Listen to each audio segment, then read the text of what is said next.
En esta mañana vamos a desarrollar el tema multiplicidad de crisis versus intimidad con Dios.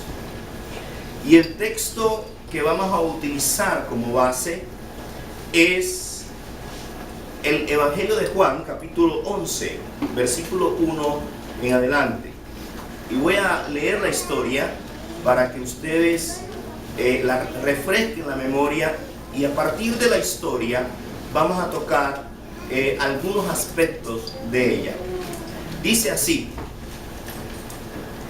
y estaba enfermo cierto hombre llamado Lázaro, de Betania, la aldea de María y de su hermana Marta.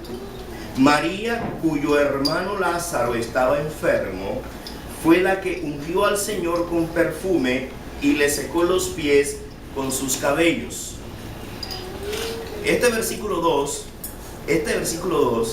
que está aquí, como el escritor Juan estuvo en esa comida en donde María derrama el perfume en los pies de Jesús, él anticipadamente, porque este evento del derramamiento del perfume, de la unción de Jesús, fue en el capítulo 12, pero estamos en el capítulo 11.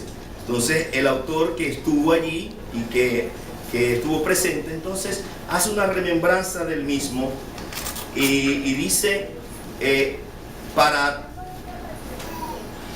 ubicar mayormente quién es, dice: cuyo hermano Lázaro estaba enfermo, fue la que ungió al Señor con perfume y le secó los pies con sus cabellos. Las hermanas entonces mandaron a decir a Jesús: Señor, mira, el que tú amas está enfermo. Cuando Jesús lo oyó, dijo: esta enfermedad no es para muerte, sino para la gloria de Dios, para que el Hijo de Dios sea glorificado por medio de ella. Y Jesús amaba a Marta, a su hermana y a Lázaro. Cuando oyó pues que Lázaro estaba enfermo, entonces se quedó 2 días más en el lugar donde estaba. Luego, después de esto, dijo a sus discípulos: vamos de nuevo a Judea. Los discípulos le dijeron: Rabí, hace poco que los judíos procuraban apedrearte, ¿y vas otra vez allá? Jesús respondió: ¿no hay 12 horas en el día? Si alguno anda de día no tropieza, porque ve la luz de este mundo, pero si alguno anda de noche tropieza, porque la luz no está en él. Dijo esto, y después de esto añadió: nuestro amigo Lázaro se ha dormido, pero voy a despertarlo.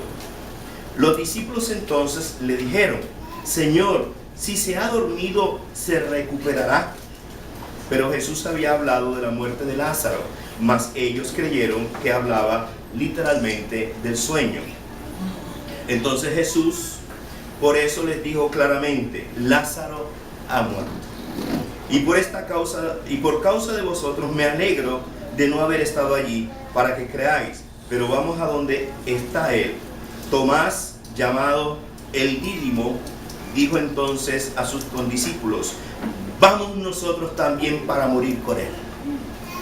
Llegó pues Jesús y halló que ya hacía 4 días que estaba en el sepulcro. Betania estaba cerca de Jerusalén, como a 3 kilómetros.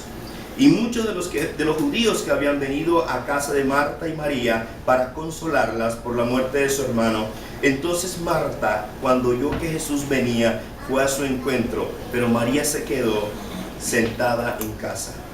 Y Marta dijo a Jesús: Señor, si hubieras estado aquí, mi hermano no habría muerto.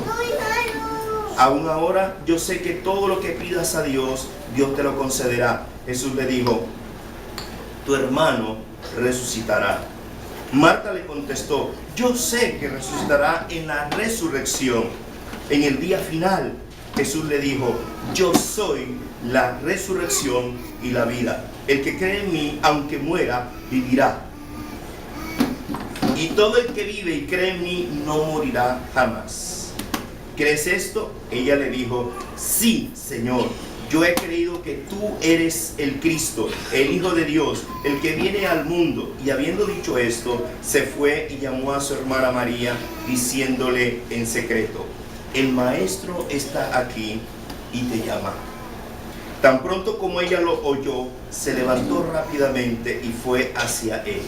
Pues Jesús aún no había entrado en la aldea, sino que todavía estaba en el lugar donde Marta le había encontrado. Entonces los judíos que estaban con ella en la casa consolándola, cuando vieron que María se levantó deprisa y salió, la siguieron, suponiendo que iba al sepulcro a llorar allí. Cuando María llegó a donde estaba Jesús, al verle, se arrojó entonces a sus pies, diciéndole: Señor, si hubieras estado aquí, mi hermano no habría muerto. Y cuando Jesús la vio llorando, y a los judíos que vinieron con ella llorando también, se conmovió profundamente en espíritu y se entristeció y dijo: ¿dónde lo pusisteis? Le dijeron: Señor, ven y ve. Y ven y ve. Jesús lloró. Por eso los judíos decían: mirad cómo lo amaba.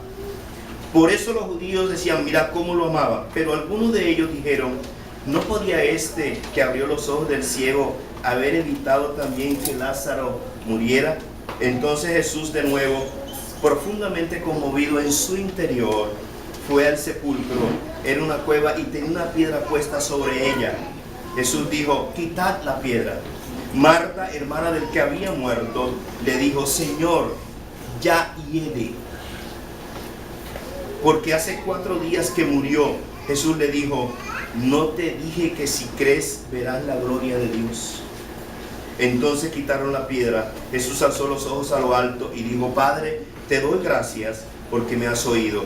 Yo sabía que siempre me oyes, pero lo dije por causa de la multitud para que me rodea, para que crean que tú me has enviado. Habiendo dicho esto, gritó con fuerte voz: Lázaro, ven fuera. Y el que había muerto salió, los pies y las manos atados con vendas y el rostro envuelto en un sudario. Jesús les dijo: desatadlo y dejadlo ir.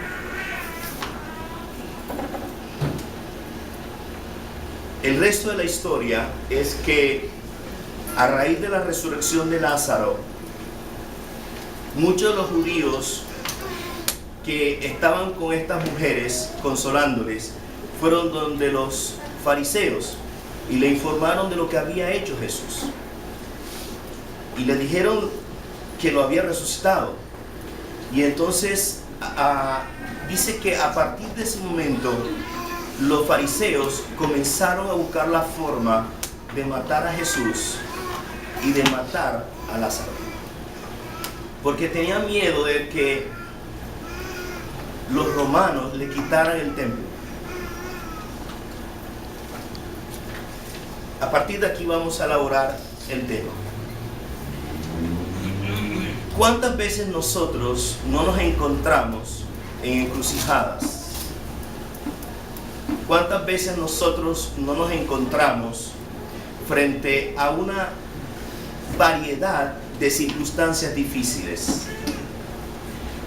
¿Cuántas veces pensamos que nos quedamos sin fuerzas, que no podemos más, que no somos capaces, que hasta aquí llego yo? Inclusive muchas veces hemos pensado y a veces hemos dicho: yo quiero morirme. ¿Para qué vivir con tanto sufrimiento, con tanta lucha, con tanto sacrificio, con tanto problema?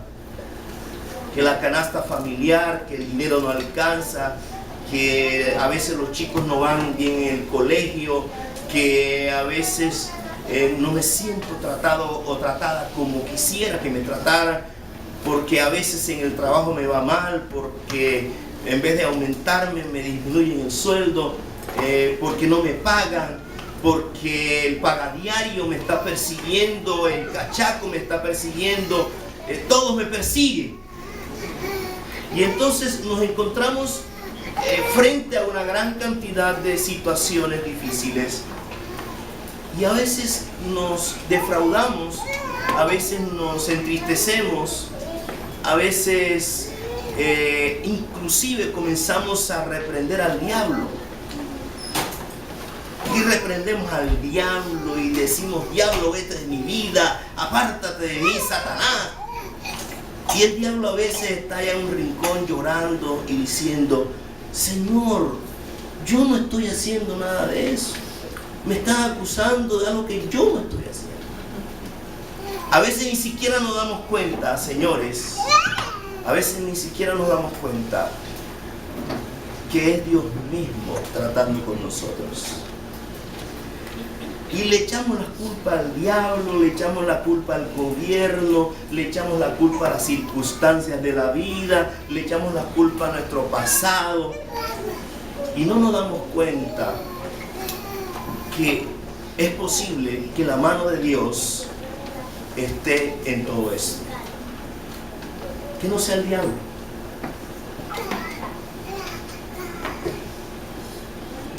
Si nosotros miramos a Juan el Bautista, el último profeta del Nuevo Testamento, o del Antiguo Testamento como tal, antes de comenzar el señorío del Señor Jesucristo, nos damos cuenta que Juan, por decir la verdad, fue encarcelado. Y después, por los deseos de una mujer que no era de Dios, Juan terminó con su cabeza en una bandeja de plata. Pero Jesús nunca dijo que eso era del diablo. Es más, Juan dijo en alguna oportunidad: es necesario que Él crezca y que yo mengüe. Juan vino a preparar el camino al Mesías. No vino para ninguna otra cosa. Así que era necesario que Juan terminara su labor, partiera con Dios. Pero en esta historia vemos una secuencia de historia muy interesante. Lo primero que vemos es que había un hombre al que Jesús amaba con su familia, llamado Marta, María y Lázaro. Y Lázaro se volvió famoso por Jesús porque Jesús resucitó a Lázaro. Lázaro murió y Jesús lo resucitó. Bueno, decir Lázaro fue resucitado por Jesús parece algo simple, parece algo sencillo, pero hoy vamos a ver que fue algo mucho más complejo. Jesús está en una región distinta a la donde está Lázaro y sus hermanas. Él está en una ciudad pequeña llamada Betania, que era una ciudad donde Jesús normalmente iba cuando estaba en Jerusalén. Inclusive la noche en que a Jesús lo apresaron, Él se dirigía a Betania, a la casa de Lázaro, Marta y María. Eran sus amigos íntimos, eran sus amigos muy profundos, tenían una relación muy profunda con ellos. Y dice la Escritura que Jesús los amaba. Jesús los amaba. Entonces, cuando Jesús está en cierto lugar, Lázaro se enferma y le mandan a decir a Jesús: Jesús, Lázaro, a quien amas, está enfermo. Y cuando a uno le dicen que un amigo está enfermo, que un hijo está enfermo, que un padre está enfermo, la tendencia de uno es ir corriendo al lugar donde está el amigo, donde está el vecino, donde está el padre o la madre. Pero interesante que Jesús no va, pero dice la Escritura que lo ama. Y entonces Jesús dice: esta enfermedad es para que se manifieste la gloria de Dios, para que se vea el poder, la grandeza, la soberanía de Dios en esa enfermedad. Bueno, los discípulos se quedaron tranquilos, siguieron 2 días. A los 2 días el Señor les dice: Lázaro duerme. Los discípulos pensando que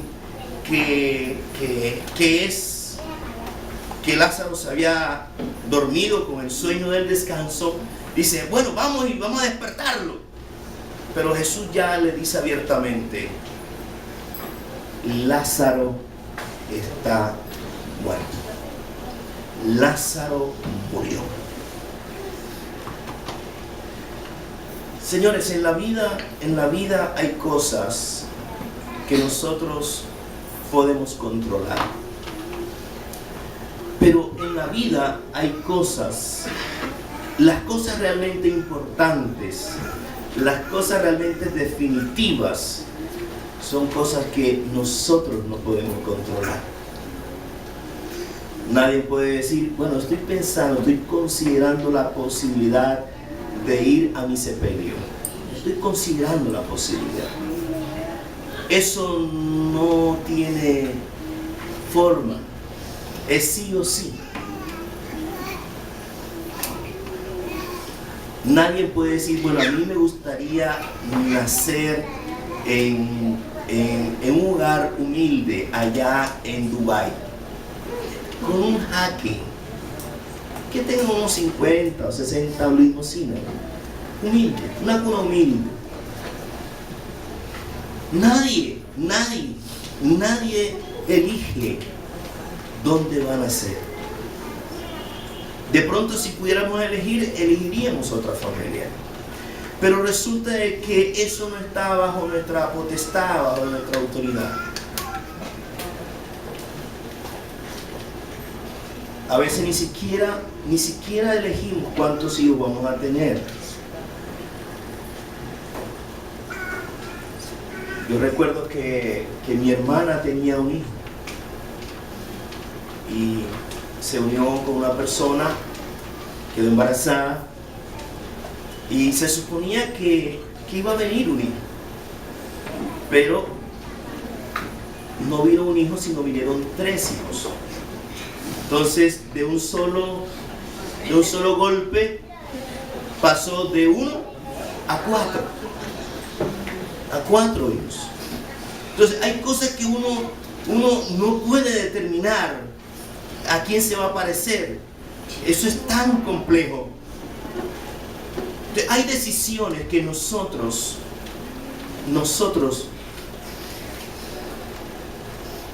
no podemos ingerir en ellas.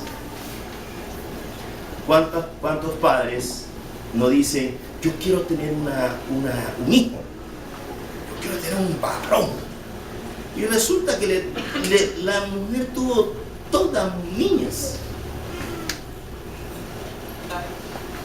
Y entonces, con el asunto ese de buscar el varoncito, tuvo la docena. ¿No? Señores, nosotros a veces queremos controlar muchas cosas, pero déjenme decirle en esta mañana que hay muchas cosas que nosotros no podemos controlar. Hay muchas cosas que no están bajo nuestro control.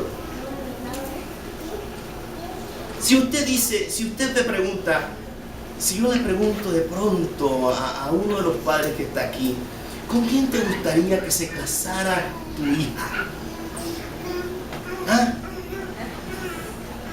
Y de pronto tú dirías, bueno, me gustaría que fuera un muchacho de unos 70, unos 75, buen parecer, buena pinta, profesional,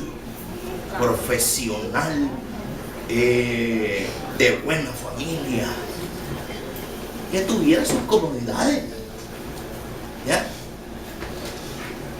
¿Cierto? ¿O no? Y resulta que la hija se termina casando con el bembón de la esquina, pelado, no trabaja, no, como decía mi abuela, ni pincha ni da barato, llevado, más flaco que espaguete italiano.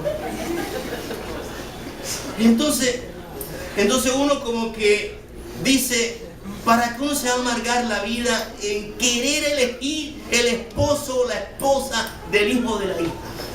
Si al final ellos se irán con quien quiera. ¿Sí o no? Y de pronto tú puedes por ejemplo, ser de esos padres estrictos, que eso tiene perros policías en la puerta, que eso ni a la esquina la deja ir. Esos son los que más meten los pies. Se van rápidamente de la casa. Entonces, no decidimos sobre eso. No decidimos sobre eso. Si yo hubiera decidido qué tipo de glúteos quería tener, yo hubiera dicho, yo quiero tener los glúteos de mi madre, que los tiene en abundancia. Pero yo no pude elegir eso. Y entré desde que nací al grupo de los panchos.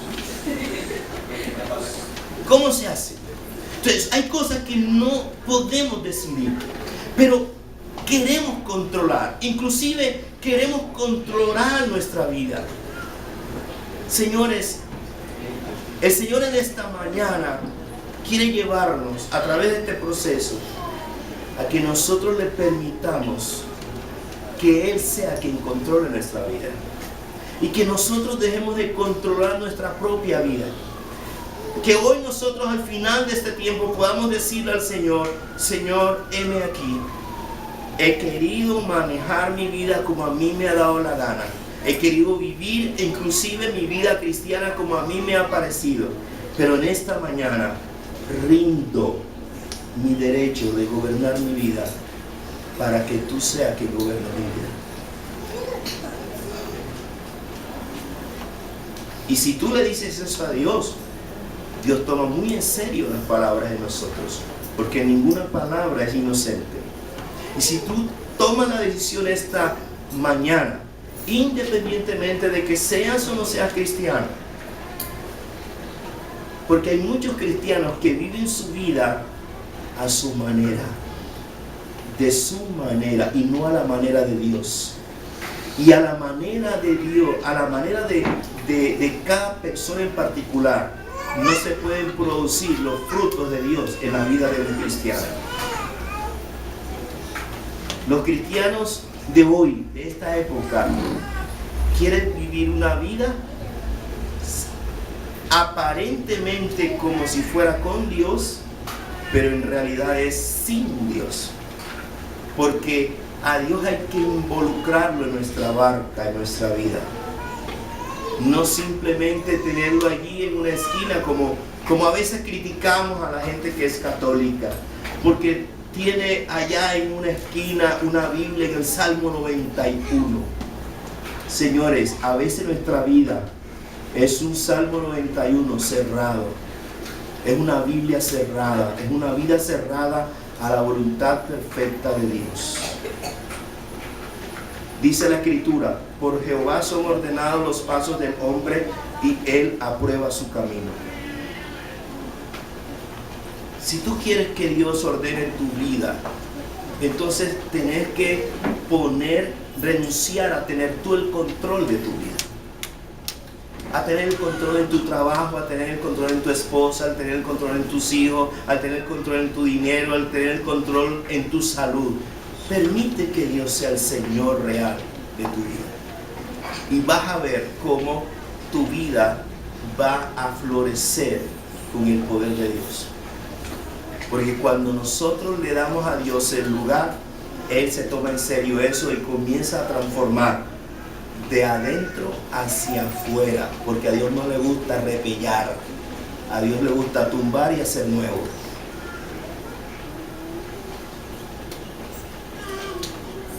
Y Jesús le dice a los discípulos, está muerto Lázaro.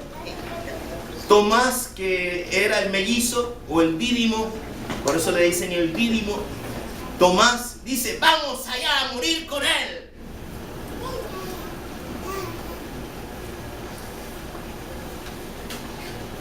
En el mundo encontramos gente que alza la voz y que nos dice cosas, pero en el momento de la prueba no están lejos de nosotros. Pero Dios no es así. Y entonces Jesús siguió caminando y llegó al lugar. Y entonces, al saber Marta, hermana de Lázaro, que Jesús venía, salió corriendo. Pero interesante que María se quedó. ¿Por qué María no salió corriendo? ¿Por qué María se quedó? Eso lo veremos en el siguiente capítulo. Y Marta se encuentra con Jesús. Y cuando se encuentra con Jesús, lo primero que hace es: Señor,